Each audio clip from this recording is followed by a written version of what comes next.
Hello everyone. आज चाहिँ हामी यो Samsung Galaxy A32 फोनको अनबक्सिङ गर्न गइरहेको छौं हैन। सो यो चाहिँ Galaxy A32 अहिलेको लेटेस्ट मोडल हैन। अनि यो चाहिँ हजुरले मिड रेन्जमा पाउन सक्नुहुन्छ।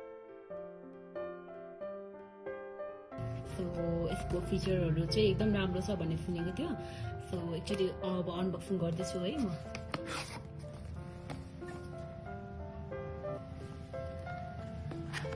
यसको चाहिँ हाम्रो फोनसँग चाहिँ हाम्रो एउटा वारेन्टी 1 इयर को लागि वारेन्टी आउँदो रहेछ हैन, जुन हामीलाई वारेन्टी कार्ड भनेर दिनु भएको छ। यो 1 इयर को वारेन्टी छ है हाम्रो 1 इयर को। अनि त्यसपछि यो बिलहरु भयो। अनि त्यसपछि यो फोनको बारेमा फिचरहरुको बारेमा एउटा सानो कार्ड छ है। अनि सो फाइनली हाम्रो फोन चाहिँ यो कलरमा रहेको छ। So this is very beautiful. अनि क्यामेरा पनि एकदम राम्रो परफेक्ट लाग्यो। सो अगाडि चाहिँ यस्तो छ हाम्रो फोन। एकदम यो चाहिँ अलिकति लेडिजहरुको लागि एकदम राम्रो हुने रहेछ के, यो एकदम पातलो पनि।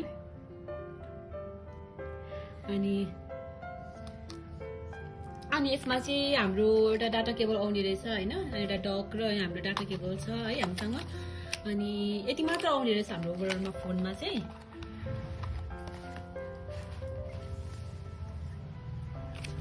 यो फोनको साइज चाहिँ एकदम पातलो छ, एकचोटि हेर्नुस् है हजुरहरु पनि।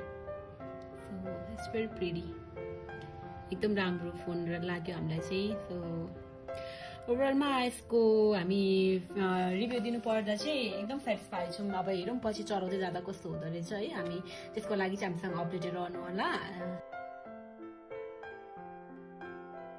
सो अब चाहिँ हामी यो फोनलाई अन गर्न चाहदैछौं। एकचोटि अन गरेर हेरौँ है त यसको बारेमा।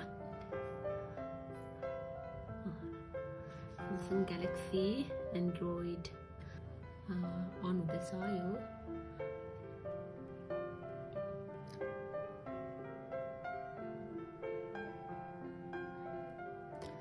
सो अन फाइनली हामी फोन अन गरिसकेको छौं हैन। अनि अब सबै एप्लिकेसनहरु त अपडेट गर्नुपर्ने भएको छ। एप्लिकेसन्सहरु चाहिँ यति नै छ हामीसँग हैन अहिलेलाई चाहिँ। अनि सेटिङ्समा जानु पर्दाखेरि अब about phone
content backup check गरौँ है त।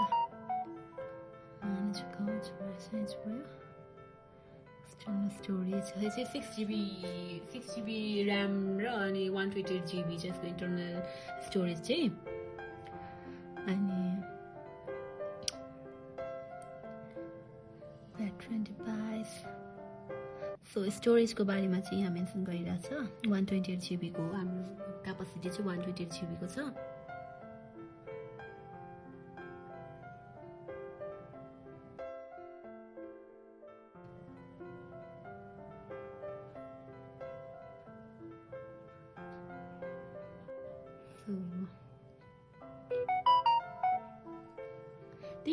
Thank you for watching.